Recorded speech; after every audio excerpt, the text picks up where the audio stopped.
So hello everyone, I am Vaishali. कैसे हो आप सब? आज इस वीडियो में डिटेल में डिस्कस करेंगे जैसे कि हमारे पास गेट 2026 का एग्ज़ाम, मैथमेटिक्स का जो एग्ज़ाम है वो 7 फरवरी को होने वाला है। उसके बाद जो हमारा CSI नेट का एग्ज़ाम है 2026 जून वाला, वो मोस्ट प्रोबेबली मई एंड या जून मिड वीक तक जा सकता है। तो हम लेके चले, अगर सही भी हुआ तो यूजुअली हमारा जो एग्ज़ाम है या तो मई एंड पे होता था या जून फर्स्ट सेकेंड वीक, वो लगा लो तो मई एंड पे, ठीक है। अब बच्चों का ये मैसेज आ रहा है कि मैम इस समय हमें जून वाले एग्जाम पे फोकस करना चाहिए या फिर गेट वाले एग्जाम पे फोकस करना। देखिए, 2-3 पॉइंटर्स है which you have to keep in your mind, जिनसे आपको काफ़ी क्लैरिटी होगी अपने एग्जाम की तैयारी करने के लिए। पहली तो ये चीज़ कि जो भी चीज़ अपने नज़दीक हो उसको फोकस करो, और दूसरी चीज़ ये कि जो भी चीज़ की आपने आधी तैयारी कर ली है, क्या वो तैयारी हमारे आगे वाले जो क्लोजर एग्जाम है उसके लिए हेल्प हो सकती है। इन दोनों फंडास पे बात करेंगे। सबसे पहली बात, किसको एम्फेसिस दे इस समय, CSI नेट जून को या फिर गेट 2026 को। एम्फेसिस दोनों को ही देना है, डिपेंडिंग अपॉन कि हम कितनी शिद्दत से किसी एक पर्टिकुलर एग्जाम के लिए तैयारी कर रहे हैं। Let that exam be over और उसके बाद हम दूसरा एग्जाम को तैयार करेंगे। तो यहाँ पे हम प्रायोरिटी वाइज जाएँ तो हमें गेट 2026 की अभी प्रायोरिटी वाइज तैयारी करनी चाहिए बहुत शिद्दत से, क्योंकि देखो अब 7 को हर हालत में फ्री हो गए, 8 का ब्रेक भी लेते हो तो भी 9 तारीख से, दैट मीन्स कि फर्स्ट वीक निकलने के बाद तब भी तुम फरवरी, मार्च, अप्रैल, मई, कम से कम 4 मंथ्स तुम्हें इन हैंड मिलेंगे तैयारी करने के लिए। और ये नहीं है कि तुम CSI नेट जून की तैयारी छोड़ दो, लेकिन ये कि उसको 1 घंटा 1.5 घंटा दे लो। और दूसरा तरीका अगर मैं कहूँ, इनडायरेक्टली तुम अगर गेट 26 की तैयारी कर रहे हो ना, तो इनडायरेक्टली CSI नेट के अप्लाइड पोर्शन को, लीनियर को, कॉम्प्लेक्स को, एप्टी को, ये तो साथ साथ तैयारी करते चल ही रहे हो ना इसके लिए भी। तो इसलिए इसके पीछे अभी हाइपर एक्टिवनेस नहीं होना है। You have to give emphasis more to GATE exam, ये बिल्कुल ध्यान रखिए। अब दूसरे पॉइंट ऑफ क्लैरिटी, हमें ये पता होना चाहिए कि एग्ज़ाम्स जो हम तैयार कर रहे हैं उनके बीच में कितना डिफरेंस है। देखिए, अगर हम गेट की बात करें ना, तो हमारे पास करीबन 10 दिन दिसंबर के, 30 दिन जनवरी के, और जो बाकी एक हफ्ता हमारे पास फरवरी का है उसको आप काउंट नहीं करो। तो एट एनी हाउ अगर मैं कहूँ तो हमारे पास 40 डेज़ बचे हैं अपने इस एग्ज़ाम के लिए, जितनी अच्छे से हम तैयारी कर सकते हैं। क्या पता CSI नेट देने की ज़रूरत ही ना पड़े आपको, मार्च में इसका रिजल्ट आता है, आपका क्वालिफाई और आप इंटरव्यूज़ निकाल लें IITs या NITs की। तो ये बिल्कुल फ्रंट एंड पे खड़ा है और इसका लेवल उससे आपको पता है कि ऑलमोस्ट सेम होता है, लेकिन आप इसमें बहुत सेलेक्टिव तैयारी करके एग्ज़ाम को अच्छे से क्वालिफाई कर सकते हैं। तो ये बहुत मेजर डिफरेंस है आपके गेट और CSI नेट के एग्ज़ाम में। इसमें आप ये कंफ्यूज मत होइए कि यार पहले मैं जून वाला तैयार कर लेता हूँ, अगले साल का गेट का देखूंगा। नहीं, 1 महीने में प्रॉपर प्लानिंग, प्लॉटिंग, स्ट्रेटेजी से आप अपने एग्जाम को क्वालिफाई कर सकते हैं। अब इसमें 40 दिन है, तो मेरा कहना है कि 101%, इवन अपना 200% आप गेट को दीजिए, पहली चीज़। दूसरी चीज़, CSI नेट को दीजिए दिन का 1 घंटा 1.5 घंटा, इससे ज़्यादा भी मत दीजिए, चाहे कोई भी कहे। क्योंकि अगर CSI नेट अभी टाइम ले रहा है, गेट क्वालिफाई हो गया, तो आपके पास एक चीज़ हो जाएगी। सोचो, एक एग्जाम आपके पास, you will have 1 exam qualified in your bucket, which make a major change. आप स्टेट यूनिवर्सिटीज़ में अडॉक में जा सकते हैं, स्टेट यूनिवर्सिटी में रेगुलर वैकेंसीज निकलती हैं उसमें जा सकते हो।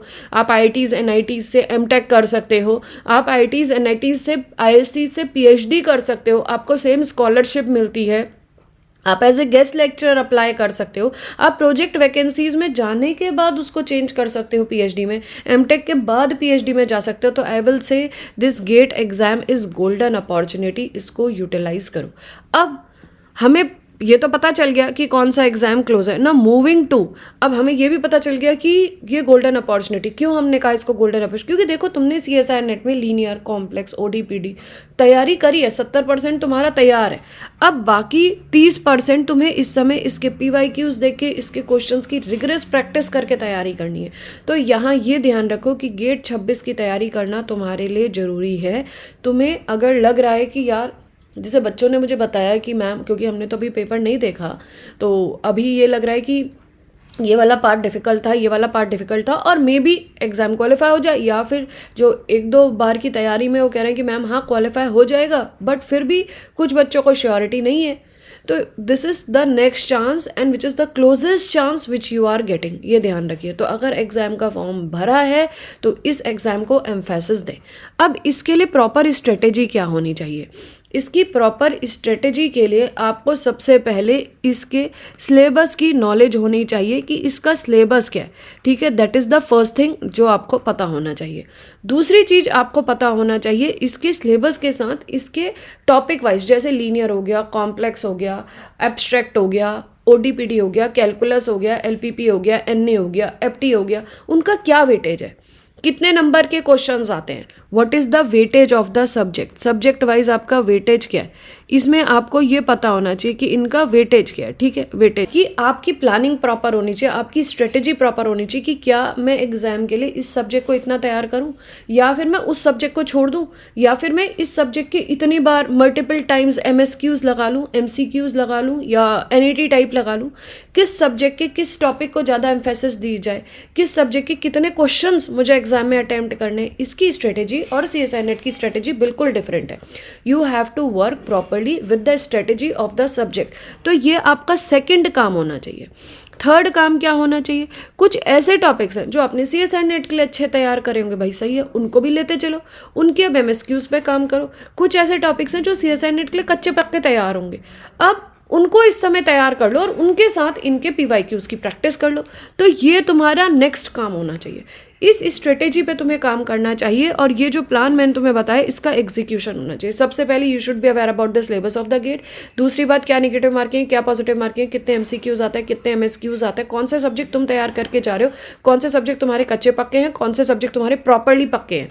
उसके बाद किस सब्जेक्ट्स के MSQs या PYQs पे काम करोगे और किस सब्जेक्ट की थ्योरी पे काम करोगे। इस तरीके से अपनी डे बाय डे स्ट्रेटेजी बनाओ और यहाँ से तुम्हें एग्जाम क्वालिफाई करने में बहुत मदद मिलेगी। इसके साथ मैं आपको बताना चाहती हूँ कि ये वीडियो आपको आज मिलेगी 22 दिसंबर के दिन।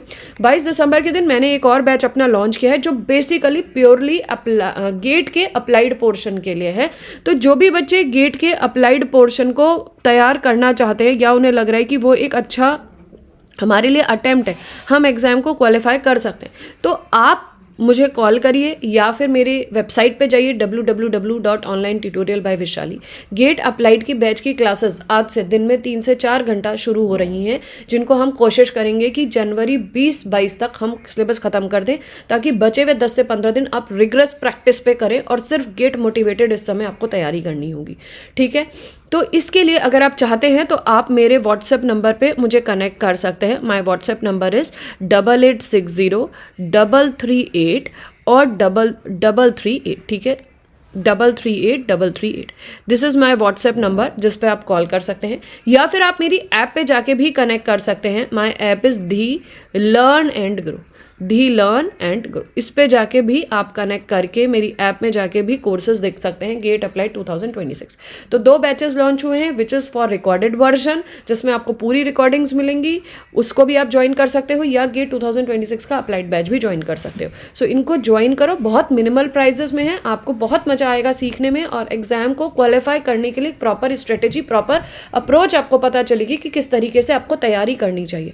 आई होप इस वीडियो से आपको काफ़ी क्लैरिटी मिल गई हो कि इस समय एम्फेसिस किसको दें, गेट 26 को या CSI नेट 26 को, ठीक है। और प्लीज़ इन वीडियोस को लाइक ज़रूर करिए। अगर आप इन वीडियोस के थ्रू थोड़े से भी क्लैरिटी आपके माइंड में आती है तो प्लीज़ इन वीडियोस को लाइक करें, अपने फ्रेंड्स के साथ ज़रूर शेयर करें, और आप किस तरीके की वीडियोज़ देखना चाहेंगे वो मुझे कमेंट के द्वारा ज़रूर बताइए।